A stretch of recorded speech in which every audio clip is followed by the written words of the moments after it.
अस्सलाम वालेकुम। केको इनोवेशन सेंटर से मैं ख्वाजा कासिम। बैंक ऑफ पंजाब आपको पाकिस्तान के हर शहर की मशहूर शहरा पर आपको नजर आता होगा BOP, जिसका सिंबल पाकिस्तान स्टॉक एक्सचेंज में भी BOP है, बैंक ऑफ पंजाब। आपको बैंक ऑफ पंजाब में कभी ना कभी आपका यानी कभी ना कभी आप गए होंगे बैंक ऑफ पंजाब में, कभी आप स्टाम्प पेपर लेने गए होंगे या किसी स्कीम का पूछने गए होंगे, क्योंकि बैंक ऑफ पंजाब में हुकूमत पाकिस्तान कोई ना जब भी कोई स्कीम मुतारफ कराती है तो बैंक ऑफ पंजाब को जरूर शामिल करती है। लेकिन इतने अगर अगर ये बैंक ऑफ पंजाब के पास इतने काम है तो उसके बावजूद इसकी शेयर प्राइस इतनी कम क्यों है, ये हम यहाँ पे डिस्कस करेंगे। और ये वीडियो मैं आपको इस वजह से नहीं बना रहा कि इस टाइम इसकी बहुत अच्छी ज़बरदस्त प्राइस है, आप ये बहुत अच्छा मुनाफा देती है, आप इसे खरीदें। ये पहले मैंने MCB के बारे में आपको वीडियो बनाई थी, आप पहले वो वीडियो देखें। अगर आपके पास कोई एक्स्ट्रा सरमाया है, लेकिन कुछ लोग जैसा चाहते हैं कि नहीं, हम चाहते हैं कि हर बैंक में या हर सेक्टर में हमारा कुछ ना कुछ सरमाया हो, ये उन लोगों के लिए वीडियो है। अगर आप चाहते हैं कि नहीं बैंक ऑफ पंजाब में भी मैं कुछ अपना सरमाया रखूं तो ज़रूर रखें। तो मेरी पर्सनल राय भी ये नहीं कि आपने कुछ सारे बैंक लेने तो सब में बराबर बराबर पैसे रखवा देना, नहीं। जो बैंक अच्छा है, जो ज़्यादा प्रॉफिट देती है, उस पर ज़्यादा पैसा रखवाएं, लेकिन जो बैंक कम प्रॉफिट देती है उस पर कुछ ना कुछ आप रखवाएं ज़रूर। हो सकता है आने वाले वक्त में वो आपको बहुत अच्छा मुनाफा दे जाए। तो जो अपना पोर्टफोलियो बनाना चाहते हैं तो उनके लिए वीडियो है। बैंक ऑफ पंजाब इस वक्त मौजूदा कीमत है ₹5.88। इस वक्त इसकी मौजूदा कीमत है ₹5.88 है। तो ये तकरीबन पूरे साल की लोएस्ट कीमत है। जो हाईएस्ट जो इस साल में गया था, ये 52 वीक्स का मैं आपको बता रहा हूँ। नोट पे 17 पैसे इसका गया था पिछले, अगर 365 दिन का हम हिसाब लगाएं तो नोट पे 17 पैसे इसका हाईएस्ट गया था। इस वक्त ₹5.88 है।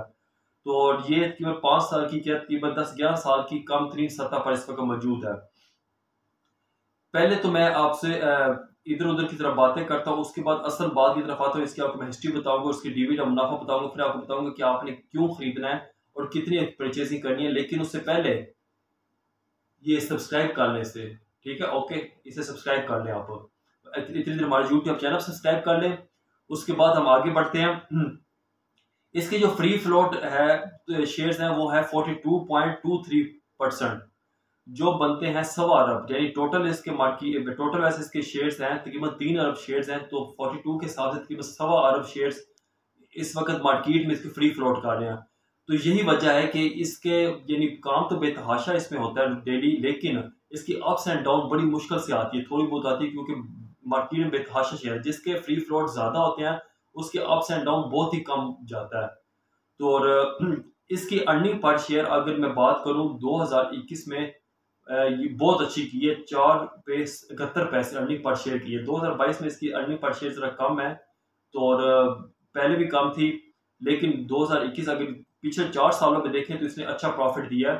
तो उस चीज़ को मद्देनजर रखते हुए और इसके मुनाफे को और इसकी मौजूदा कीमत को मद्देनजर रखते हुए मैं आपको बताऊंगा कि आपने परचेजिंग करनी नहीं करनी। इसका जो बैंक ऑफ पंजाब का जो इस्लामी बैंक है वो है तकवा इस्लामी बैंक के नाम से, तकवा के नाम से आपने इनका सुना होगा। जो इसके इस टाइम CEO है वो है जफर मसूद साहब है। जफर मसूद साहब का नाम आपने सुना होगा। ये अप्रैल 2020 में बैंक ऑफ पंजाब के CEO बने थे और मई 2020 में इनका जहाज क्रैश कर गया था PIA का, जिसमें तकरीबन अगर मैं गलत नहीं तो 97 लोग शहीद हो चुके थे। सिर्फ ये उसमें वाहिद इंसान थे जो बच गए थे। तो और जिसे अल्लाह रखे उसे कौन चके। तो ये जफर मसूद साहब वो शख्सियत है जो यानी मई 2020 में जब PIA का जहाज क्रैश हुआ था, जो इमारतों पे गिर गया था, आई थिंक कराची में गिरा था। तो और उस वक्त ये अल्लाह पाक ने इन्हें जिंदगी अता फरमाई, अल्लाह पाक इन्हें आगे भी लंबी जिंदगी अता करे। तो ये वो जफर मसूद साहब हैं। तो इस वक्त भी ये CEO हैं बैंक ऑफ पंजाब के यहाँ। अब इसके आगे अब मैं बताता हूँ कि 1995 में, बल्कि इसकी बुनियाद जो रखी गई थी वो 1999 में रखी गई थी। तो 1994 में स्टेट बैंक ने इसे अप्रूव कर दिया सही तरीके से। तो और अब मैं इसकी कीमत बताऊँ, 1994-95 में इसकी कीमत ₹2 थी और सन 1996 में इसकी शेयर प्राइस की थी ₹1.5 और सन 1997 में इसकी कीमत थी ₹3। सन 1998 में कीमत थी ₹1 सन 1999 में इसकी कीमत थी 4 रुपये 50 पैसे। सन 2000 में इसकी कीमत थी 6 रुपये। सन 2001 में इसकी फिर कीमत 1 रुपये तक पहुंच गई। सन 2002 में 2 रुपये। सन 2003 में 5 रुपये। सन 2004 में 16 रुपये। सन 2005 में 40 रुपये। सन 2006 में 57। सन 2007 में 73। अच्छा, मेरे पास जो रिकॉर्ड है उसके मुताबिक 73 रुपीज़ हाइएस्ट किया, लेकिन मुझे किसी ने किसी वेबसाइट में मैंने देखा था वो 136 रुपये बता रहा था।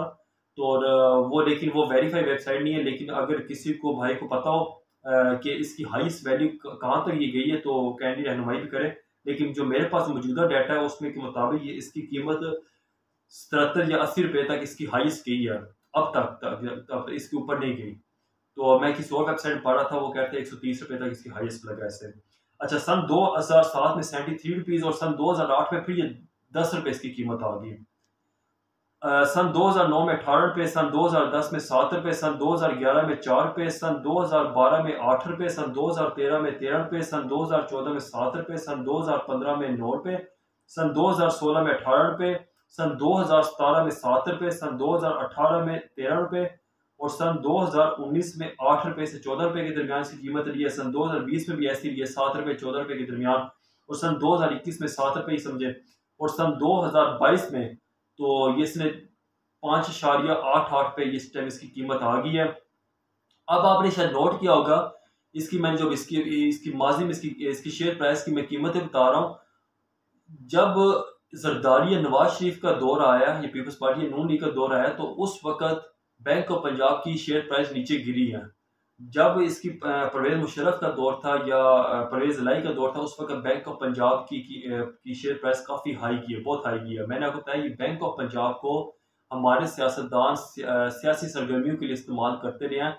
बैंक ऑफ पंजाब के पास जितने काम है तो इसकी प्राइस MCB से भी ज़्यादा होनी चाहिए, लेकिन बदकिस्मती से इससे हमेशा सियासी सरगर्मियों के लिए इस बैंक को इस्तेमाल किया गया है। इसलिए इसमें आप सरमाया लगाने से पहले इन्वेस्टर सोचते हैं, वो इन्वेस्टर तो ये सोचते हैं यार इसमें इन्वेस्ट कर लेते हैं, इसके तो इससे प्रॉफिट होगा, ये बहुत अच्छा इस टाइम जा रहा है। लेकिन कुछ पता नहीं होता है जब इसे सियासतदान अपनी सरगर्मियों के लिए इस्तेमाल करते हैं तो इसकी आपको जब तवक्को करेंगे मुनाफा होगा वहाँ को नुकसान हो जाएगा, जब तवक्को करेंगे नुकसान होगा वहाँ को मुनाफा हो जाएगा। तो बैंक ऑफ पंजाब में इस तरह के रुझान है। और बैंक ऑफ पंजाब का तो आपको यानी आपने प्राइस बॉन्ड लेने तो आपको बैंक ऑफ पंजाब से बल्कि प्राइस बॉन्ड मिलते हैं, आपको कोई और बैंक प्राइस बॉन्ड नहीं देगा, आपको बैंक ऑफ पंजाब देगा। यानी बैंक ऑफ पंजाब के पास इतना सरमाया और इतना सब कुछ होने के बावजूद, इतने इख्तियारात होने के बावजूद इसकी शेयर प्राइस इतनी कम होना, तो और क्या कह सकते हैं हम। अब इसके मुनाफे की तरफ चलते हैं कि मैंने वीडियो बनाई क्यों है, क्योंकि ये पिछले 3 सालों से मुनाफा दे रही है। और सन 2019 से मैं बात करूँ, सन 2019 में इसने 75 पैसे फी शेयर मुनाफा दिया। सन 2020 में भी 75 पैसे मुनाफा दिया, 75 पैसे फी शेयर। सन 2021 में 1 रुपया फी शेयर मुनाफा दिया। और सन 2022 में यानी पिछले महीने 12.5% बोनस शेयर्स दिए हैं। यानी जिसके पास 100 शेयर्स थे उसे 12.5 यानी 12 शेयर्स उसे मिले हैं, 12.5%। अच्छा, सन 2007 में इसने मुनाफा दिया था, 32.5% बोनस शेयर दिए थे सन 2007 में। बैंक ऑफ पंजाब ने सन 2007 में 32.5% बोनस शेयर दिए थे और सन 2008 में भी इसने 35% बोनस शेयर दिए थे। इसका वैसे मैंने देखा है कि बोनस शेयर में ज़्यादा कंसर्न होता है, तो ये बोनस शेयर ज़्यादा देती है जिसकी वजह से इसके आगे फ्री फ्लोट काफ़ी ज़्यादा, तो ये शेयर्स इतने इसके मार्केट में आ चुके हैं तो और ये यानी इस वजह से इसका अप्स एंड डाउन बड़ा कम हो जाता है। अच्छा, सन 2007 और 8 में मैंने बताया तकरीबन 35% इसने बोनस शेयर दिया, उसके बाद इसने कोई मुनाफा नहीं दिया। सन 2017 में समझ लें इसकी नौबत यहाँ तक आ गई, इसने राइट शेयर देने शुरू कर दिए थे। खैर, सन 2019-20 में फिर इसने मुनाफा दिया, यानी 2018 से लेकर 17 तक 10 सालों में कोई मुनाफा नहीं दिया, 1 रुपये का भी इसने मुनाफा नहीं दिया। और सन 2022 में इसने अब 12.5% मुनाफा दिया। अच्छा, अब इसकी कीमत 5.88 है। आप कहेंगे इतने मुनाफे में जा रही है तो ये कीमत नीचे क्यों आ गई? इसने पिछले महीने बोनस शेयर दिया। जो लोग इस स्टॉक एक्सचेंज में काम करते हैं उन्हें पता है जब बोनस शेयर अनाउंस होते हैं, डिविडेंड अनाउंस होता है तो इसकी एक्स वैल्यू हो जाती है, तो ये मार्केट वैसे नीचे गिर जाती है। और खासतौर पर जब एक बार याद रखिएगा, जब कंपनी डिविडेंड के बजाय बोनस शेयर देती है तो उस वक्त ज़्यादा मार्केट नीचे गिरती है। उसकी वजह यह है, मैंने एक वीडियो में आपको बताया था, PSO की वीडियो में शायद बताया था कि कुछ लोग उस बोनस शेयर्स को कुछ खातर भी नहीं लाते, वो समझते हैं ये तो फ्री का माल है, बस बेचो बेचो। और जो इन्वेस्टर जो होता है, जो बड़े इन्वेस्टर होते हैं, वो इसी ताक में होता है कि छोटा इन्वेस्टर फटाफट बोनस शेयर्स को बेचे और मैं खरीद लूँ, वो सस्ते में खरीद लेता है। तो इस वक्त इसकी कीमत जो इतनी कम है, तो ये खरीदने का वक्त है अब देखा जाए। तो अब आपको बताता हूँ कि आपने किस कीमत पर बैंक ऑफ पंजाब के शेयर्स खरीदने हैं। असल बात की तरफ अब आते हैं। मैंने आपको बैंक ऑफ पंजाब की कुछ हिस्ट्री बता दी है और इसकी अर्निंग पर शेयर बता दिया, इसके मुनाफा बता दिया मैंने आपको, और इस पर यह भी बता दिया कि अब आपने खरीदना और या नहीं खरीदना, ये आपको मैं बताने लगा हूँ। इस वक्त इसकी जो कीमत 5.88 है। आपने ये करना है, पहले ये सोचना है कि आपने टोटल इसमें इन्वेस्टमेंट कितनी करनी है। पहले आप अपना माइंड बना लें। आपने एक माइंड बना लिया है तो आपने क्या करना है, इस कीमत पर आपने 50% बोनस शेयर्स खरीदने हैं। इस कीमत पर 50% बोनस शेयर्स खरीदने हैं। और फिर क्या करना है, हर 1 रुपया कम होने पर 10% शेयर्स खरीदने हैं। जब इसकी कीमत 1 रुपये तक पहुंच जाएगी तो ये समझ लें कि आपके पास 100% शेयर्स आपके पास आ चुके हैं जो आपने सोचे हुए थे। जब 1 रुपये तक पहुंच जाएगी, जितने आपने शेयर्स खरीदे होंगे, आपने 100% आपने और शेयर्स खरीद लेने, यानी आपके पास 200% शेयर्स आ जाएंगे। तो ये आपको फिर बताता चलो, इसका मतलब ये नहीं है कि ऐसी कीमत नीचे आएगी। तो ये सोच लें, हो सकता है यहीं से कीमत ये जंप करना शुरू कर दे। ठीक है ना, आप 50% शेयर्स इसके खरीद लें। अभी इस कीमत पर 50% शेयर्स खरीद लें, बहुत अच्छी प्राइस है। हो सकता है इसकी कीमत ये अभी से ऊपर जाना शुरू कर दे। फर्ज किया कोई कहता है, मैं आपको समझाने के लिए फिर बता दूं, कोई कहता है मैंने 1000 शेयर्स खरीदने का कोई इरादा करता है, 1000 शेयर्स खरीदने का इरादा, मैं स्टूडेंट्स की बात कर रहा हूँ, कोई 1000 शेयर्स खरीदने का इरादा करता है, वो इस वक्त इसके सिर्फ 500 शेयर्स खरीदे। ठीक है, 50% बनते हैं, 500 शेयर्स बनते हैं 1000 के। फिर 1 रुपये जब कम हो, फर्ज के 5 रुपये इसकी कीमत गई है, 100 शेयर्स और खरीदे। फिर 4 रुपये कीमत गई है, फिर 100 शेयर्स और खरीदे। 3 रुपये तक गई है, फिर 100 शेयर्स और खरीदे। जब 1 रुपये तक जाएगी तो 100 शेयर्स और खरीदेगा, तो उसके 1000 शेयर्स कंप्लीट हो जाएंगे। फिर वो क्या करे, 1000 शेयर्स और खरीद ले, यानी 200% शेयर्स। अब आपने सेल किस कीमत पे करने हैं, सबसे बड़ा सवाल। जब इसकी कीमत अगर फर्ज किया 1 रुपये तक पहुंच जाती है, फर्ज किया, फिर तो आप इसका लगे कि मैंने 4-5 रुपये तक मैंने इसे सेल कर देना है। अगर इसकी कीमत यानी 3 रुपये या 4 रुपये से, यानी 3 रुपये से नीचे नहीं जाती, तो आपने 10 रुपये का टारगेट रखना। आपने कहना भाई जो कुछ मर्जी हो जाए, मैंने 10 रुपये का भी टारगेट रखना है, 10 रुपये से नीचे सेल नहीं करना। ठीक है, अनटिल की कोई मजबूरी ना हो। आप कहते हैं यार 7-8 रुपये तक है, मुझे पैसों की जरूरत है, मैं निकाल लेता हूँ, वो एक अलग चीज है। लेकिन आपने 10 रुपये का जेम टारगेट रखना।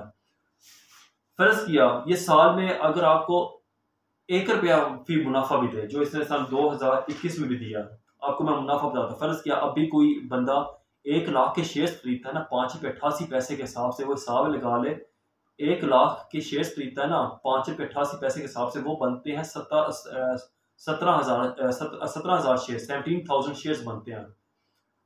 अब 1 रुपये 17,000 शेयर्स हो गए और 17,000 मुनाफा हो गया साल का, तो इसे 12 पे तकसीम करें तो 1 महीने का मुनाफा बनता है 1420 रुपये।